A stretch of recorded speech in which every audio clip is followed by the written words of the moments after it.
ቀይ መስመር እንደሚደርስ ምንም ጥርጥር አልነበረኝም። ይህንን አልበም እንዴት አገኘው ነበር ጥያቄ። ምን ልርዳህ፣ ምን ላግዝህ፣ እኔም ለዚህ ዝግጅት የሚል ሰው ነው። ቴዲ እዚህ ደረጃ ይደርሳል የሚል ግምቱ ነበረ? በቃ በዛ ሰዓት ራሱ ቴዲ እንደ ትልቅ ሰው ነበረ አክት ያደርግ የነበረው። ሰላም ጤና ይስጥልኝ። ሰለሞን ግርማ ነኝ። ወንደሰን ከበደ ኢትዮጵያ የነበረ ጊዜ ከ1980ዎቹ መጨረሻና 90ዎቹ መግቢያ ላይ በወቅቱ የነበሩትን እንደነ ቴዲ አፍሮ አይነት ጀማሪ ሙዚቀኞችንና እስከ ጥግ ድረስ ደግሞ ሄዶ ጥላሁን ገሰሰን የመሳሰሉ አንጋፋ አርቲስቶችን በመያዝ መድረክ ያመቻች የነበረ፣ ያንንም መድረክ ደግሞ በብቃት ይመራ የነበረ፣ ወጣትነቱን በአግባቡ የተጠቀመና በመጨረሻም እንግዲህ በሰሜን አሜሪካ የሚገኝ ወጣት ነው፣ የሚገኝ ወንድማችን ነው። የመድረክ ማስታወሻ ከኢትዮጵያ እስከ ሰሜን አሜሪካ የሚል ይህንን ድንቅ መጽሐፍ ያዘጋጀም ባለውለታ ነው። ለኢትዮጵያ ጥበብ ትልቅ ውለታ የዋለ አንጋፋ ጋዜጠኛና የመድረክ መሪ ነው። ሰሞኑን ከቴዲ አፍሮ ሙዚቃ ጋር በተያያዘ አስገራሚ ቃለ ምልልስ አድርገናል። እንከታተለው። ወንደሰን ከበደ እንግዲህ የጋዜጠኛና የመድረክ መሪ ነህ። እንደገና በቅርቡ ለህትመት ያበቃኸው መድረክ ማስታወሻ ከኢትዮጵያ እስከ ሰሜን አሜሪካ የሚል አለ። በጣም ሰፊ ወጣትነትን በአግባቡ እንደተጠቀምክ ነው እኔ ፊልም አደርገውና አንተን ካገኙ አይቀር በርካታ ጉዳዮች መነሳት ነበረባቸው። ከጊዜ አንጻር ግን ያው ጠበብ አድርገን እንነጋገራለን። በተለይ ደግሞ ከቴዲ አፍሮ ጋር በተያያዘ ነው የምናደርገውና ኢትዮሪካ እንግዲህ ከወጣ 3ኛ ቀኑ ነውና የቴዲ አፍሮ አዲስ አልበም፣ ይህንን አልበም እንዴት አገኘው ነበረ ጥያቄ። ስለ እጅግ አድርጌ አስቀድሜ አመሰግናለሁኝ። እዚህ አጋጣሚም ቴዲ የለፋበት ስራ ላለፉት 8 ዓመታት ደግሞ እንደሰራ የታየበት ስራ ነው። እንኳን ደስ ያለህ እላለሁ። የሙዚቃ አድናቂዎቹንም ሁሉንም እንኳን ደስ ያላችሁ ለማለት እወዳለሁኝ። እንግዲህ በ3 ቀን ውስጥ የወጡትን 18 ዘፈኖች በአንዴ አድምጦ እንዲህ ነው ብሎ ሙያ አስተያየት ለመስጠት ቢከብደኝም ነገር ግን ያደመጥኳቸው ግጥሞች እንደዚሁም ዜማዎች እጅግ በጣም ልዩ ናቸው። በፊትም ይችላል ቴዲ፣ አሁንም ደግሞ ምን ያህል ለጥበብ የተፈጠረ ልጅ መሆኑን ያሳየበት ነውና እጅግ ትልቅ ስራ ነው የሰራው። በጣም አመሰግናለሁ። እንግዲህ ወንደሰን ከበደ በተለይ ከ1980ዎቹ መጨረሻና 90ዎቹ መጀመሪያ ጀምሮ በመድረክ መሪነቱም በጋዜጠኝነቱም ትታወቃለህና ቴዲ አፍሮ ስትገልጸው እዚህ ያንተ መጽሐፍ ላይ የቴዲ አፍሮና የኤግዚቢሽን ማዕከል መድረክ የሚለውን ትዝታዎችህን እኔም ለአድማጭ ተመልካች ያቀረብኩበት ሁኔታ አለ።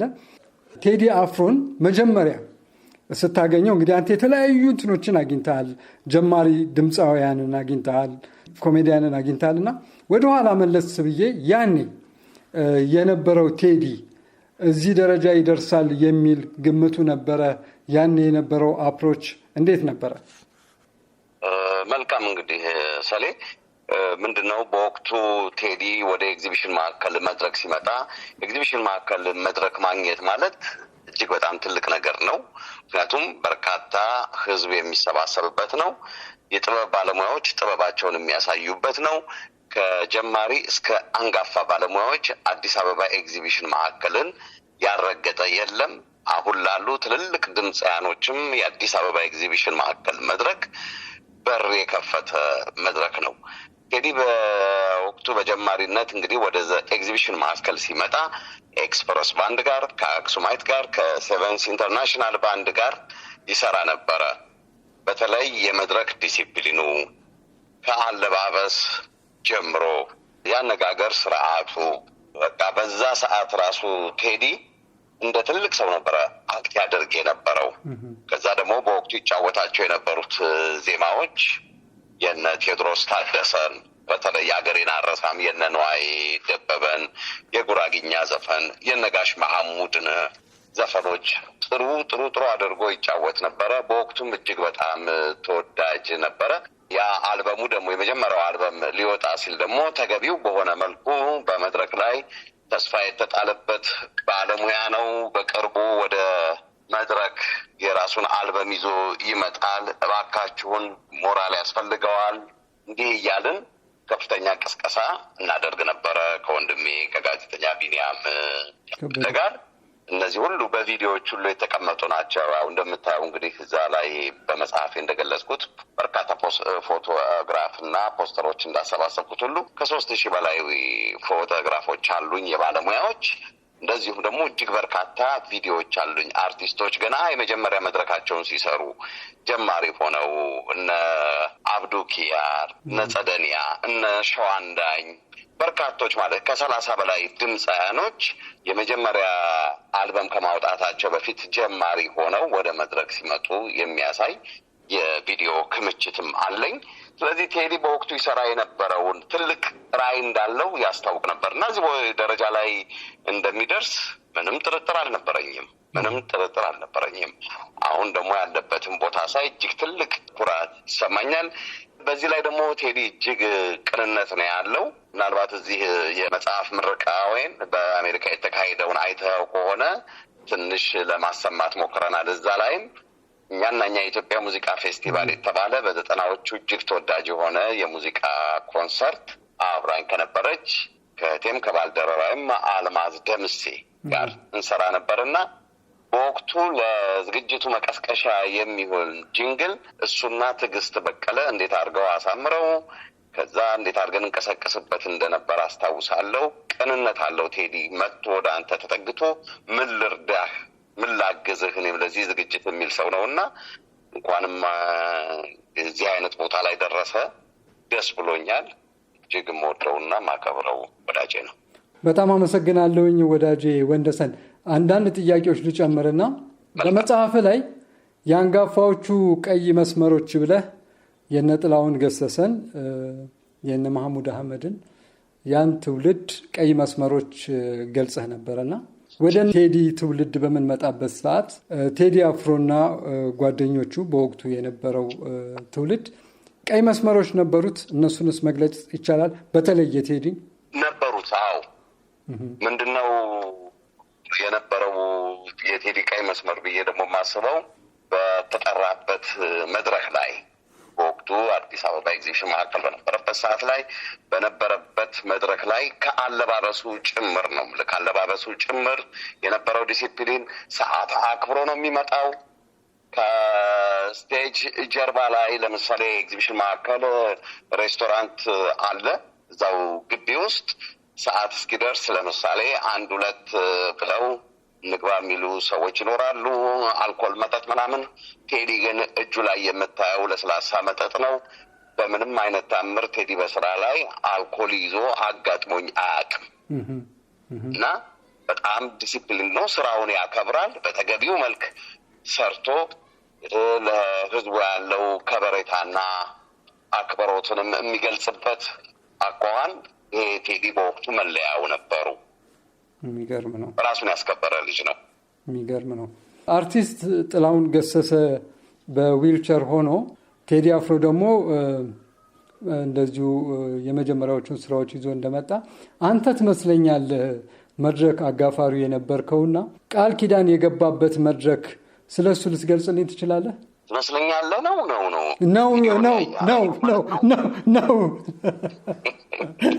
ልክ ነው። እሱ መቼ መሰለህ እንግዲህ ልክ የዛሬ 20 ዓመት መሆኑ ነው ሰሌ።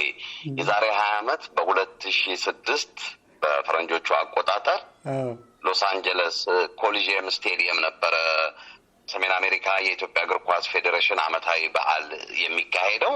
ይሄ ደግሞ የመዝጊያው ቀን ምሽት ላይ ነው። ያን ጊዜ እግዚአብሔር ነፍሱን በገነት ያኑረውና ጋሽ ጥላሁን ገሰሰ ለስኳር ህመምተኞች ማዕከል ለማቋቋም የገቢ ማሰባሰቢያ ዝግጅት የሚካሄድበት ቦታ ላይ ነበረና በወቅቱም እዛ አካባቢ ላይ ዝግጅት ተካሂዷል። እንደዚሁም ዋሽንግተን ዲሲ ላይም ተካሂዷል። የዋሽንግተን ዲሲ ላይም እንደዚሁ አክብሮ መጥቶ ተገኝቶ ተጫውቷል ቴዲ። የሎስ አንጀለሱ ላይም እንደዚሁ መጥቶ ተጫውቷል። ጋሽ ጥላሁን እንደተናገረው እንግዲህ ቴዲ ያሳደገው ልጁ ነው፣ የጥበብ ልጁ ነው። ከአባቱ ጋርም ወዳጅ ነበረ፣ ቤተሰብ ናቸው። ስለዚህ እኔ የኢትዮጵያን ዘመናዊ ሙዚቃ ለማሳደግ የተጓዝኩበትን መንገድ የምታውቀው ነው። እዚህ ድረስ ደክሜ አድርሼዋለሁ። ዊልቸር ላይ ሆኜ ነው ያለሁት። ከዚህ መቀጠል ደግሞ ችቦን አንተ ከእጄ ተቀብለህ ከዳር እንደምታደርሰው እምነት አለኝ ብሎ እዛ መድረክ ላይ በብዙ ሺህ በሚቆጠር ህዝብ መካከል ላይ ቃል ያስገባበት ነው። ይኸው እንግዲህ ይኸው ቃሉን ጠብቆ ቴዲም ጉዞውን ይዞታል ማለት ነው። የሚገርም ነው። በዚህ ታሪካዊ አጋጣሚም ነው። ምክንያቱም አንተ የምትዘጋጅ ሰውን አውቃለሁኝ ራስን በሚገባ ምክንያቱም የፌስቲቫል ዝግጅትን ማስተር አድርገዋል፣ ትዘጋጃለህ። ግን ደግሞ አንዳንድ ጊዜ እግዚአብሔር ይረዳህና አጋጣሚዎች ላይ ደግሞ የራስን አቅም ጨምረህ ነገሮች እንዲሳኩ የምታደርግበት አጋጣሚ ያለ ሁኔታ አለና አርቲስት ጥላሁን ገሰሰ ቴዲ አፍሮ ጋር የተገናኙበት ያንን መድረክ አንተ እየመራው የነበረው ያንን መድረክ ምን ስሜት ነበረው ለአንተ? እንዴ እጅግ ከምገልጸው በላይ አንደኛ አስበው እንግዲህ ሁለት ንጉሶች መካከል ነው የቆምኩት። ከማከብራቸው ሁለት ንጉሶች መካከል ቆሜ ህዝቡ ጋር የነበረውን ስሜት ስታይ የሆነ ከውስጥ የሚነዝርህ ነገር አለ። የህዝቡን አቀባበል ሁለቱ ተጣምረው በአንድ መድረክ ላይ ስታይ የሚፈጥረው ስሜትም ቀላል አልነበረም እና ስሜታዊ ሁሉ ያደርግሃል። የሚገርም ነው። በጣም አመሰግናለሁ። ወደ ቴዲ አፍሮ ስንመለስ እንግዲህ እስካሁን የደረሰበት ስራዎቹ ላይ ያለውን አካሄድ ከወጥነት አንጻር እንዴት ነው የምትገልጸው? ያው እንደምታየው እኮ ነው እኮ ይህን ለምሳሌ አንዳንድ ባለሙያ በስራው አንድ ጊዜ ወደ ላይ ይወጣና ከዛ ግን በሂደት የመውጣት የመውረድ የመዋዠቅ ነገር ታይበታለህ። ቴዲ ጋር ግን እንደዚህ የለም። በቃ በየጊዜው እያመጣ የሚሰጥህ ነገር በቃ ይሄን አልበም ለምሳሌ ብንወስድ በርካታ የሙዚቃ አድማጭ የተለየ ስራ ይዞ እንደሚመጣ አገር የሚያነቃንቅ ትልቅ ስራ እንደሚያበረክት ብዙ ሰው ግምቱን ጥሎበት ነበረ። ይሄውና በተግባር የሚያሳየው ይሄ ነውና የቴዲ የዕለት በዕለት ስራዎች ከፍታን እንጂ የመዋዠቅ ነገር አታይባቸውም እና ምንም ልደነቅ አይገባም። ገና አሁንም ከዚህ በላይ ብዙ ነገር ሊያሳየን የሚችል ልጅ ነው። ብዙ አቅም ያለው ልጅ ነው። እግዚአብሔር እንግዲህ በጎ ነገር አድርጎለታል። መልካሙን ሁሉ እንዲገጥመው አሁንም እመኛለሁ። 18ቱ ትራኮች ውስጥ ወንደሰን የትኛውን የበለጠ ወደደው? ገና ነው። ችግሬ ምን መሰለህ? አንዱን ሳዳምጥ አንዱ ነውና ሁሉም ይገልጸዋል። በተለይ ዳስ የሚለውንም እንትን ወድጄዋለሁ። ሁለተኛ ሙሽራ የሚለውንም እሱም ድንቅ ነው። ጉራግኛውን በጣም ቆንጆ ነው። ሁሉም ስራዎቹ ግን ገና በደንብ ማድመጥ ያስፈልጋል። በቃ በደንብ ማድመጥ ያስፈልጋል። አሁን ግን ለስሜቴ ቅርብ ሆነው እነዚህን ዜማዎቹን እጅግ አድርጌ ወድጄለታለሁ። ሚያዝያ 8 በ8 ሰዓት ይለቀቃል ተብሎ ብዙ ሰዎች አይነጋም ወይ እያሉ ሶሻል ሚዲያ ላይ ሁሉ ናፍቆታቸውን ያጋሩ ነበርና ብዙ ሰዎች ላይቭ የእሱን ፕሮግራም እስኪለቀቅ ጠብቀው ተከታትለዋል። እንደዚህ አይነት መናፈቅ አንተ ጋር ነበረ? እንዴት ነበረ የጠበቀው?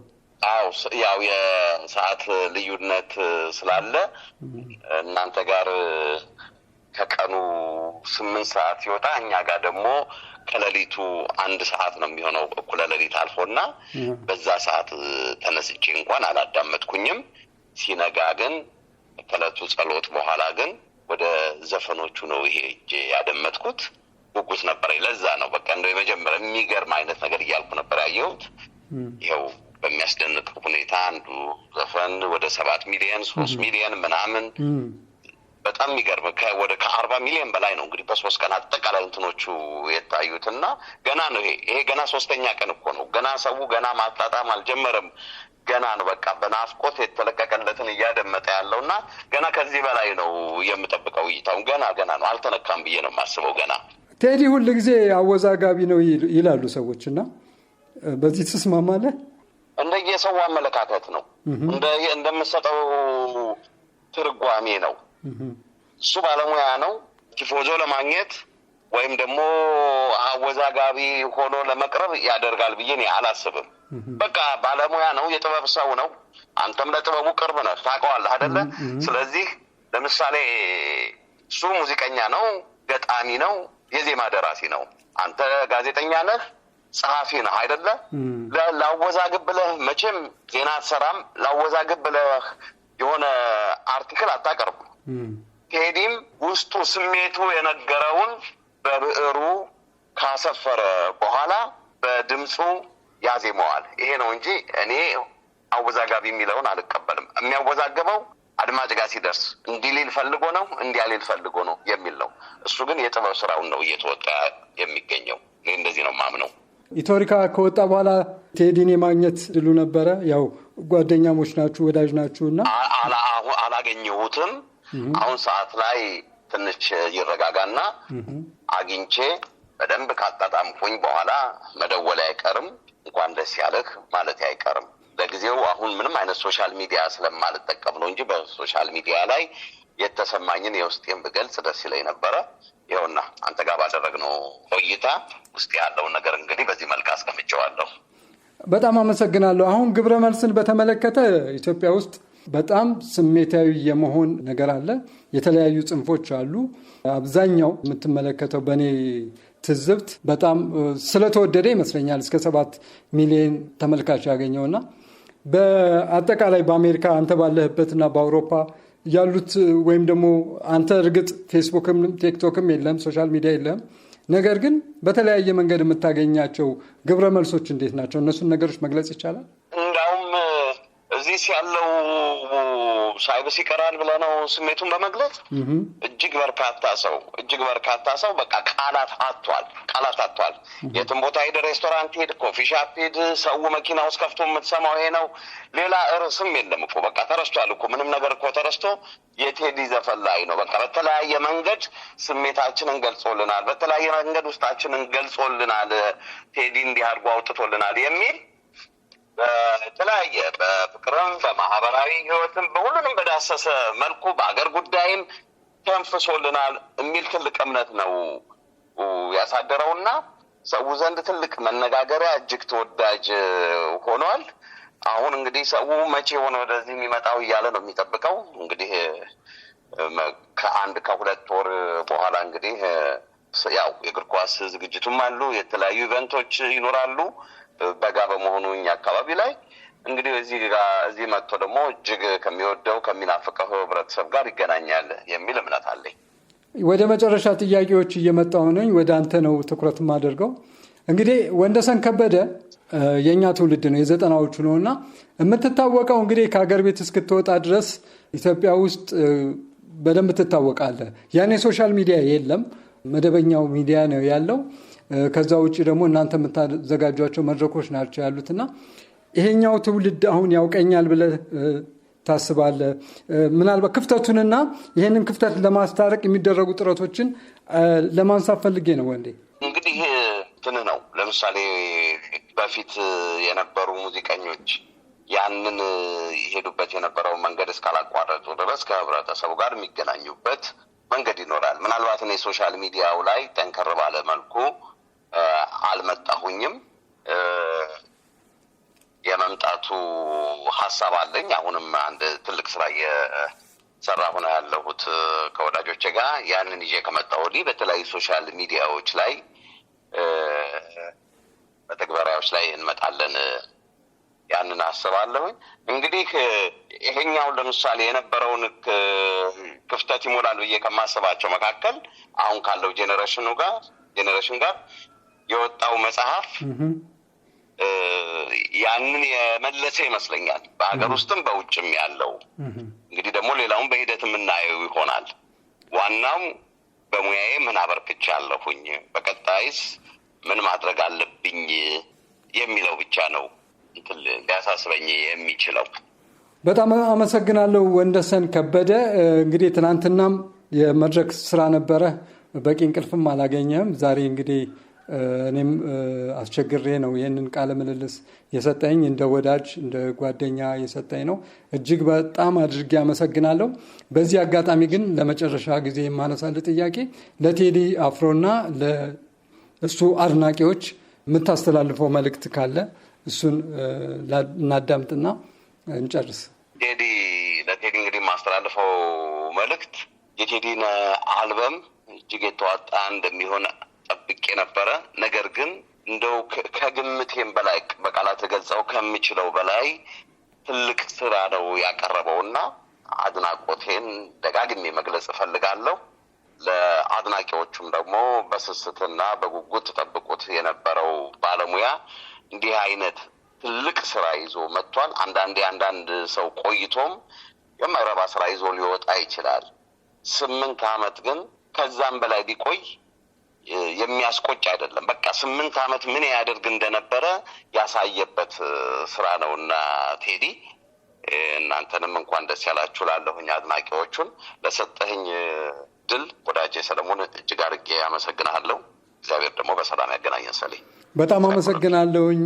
ወንደሰን ከበደ የጋዜጠኛና የመድረክ መሪ ስለሰጠኝ ድል ቤተሰቦችን አንተን ስራን እግዚአብሔር አብዝቶ ይባርክ። በሌላ ዝግጅት ደግሞ እንገናኛለን። በጣም አመሰግናለሁ። እኔም አመሰግናለሁ። አሜን። ተባረክ።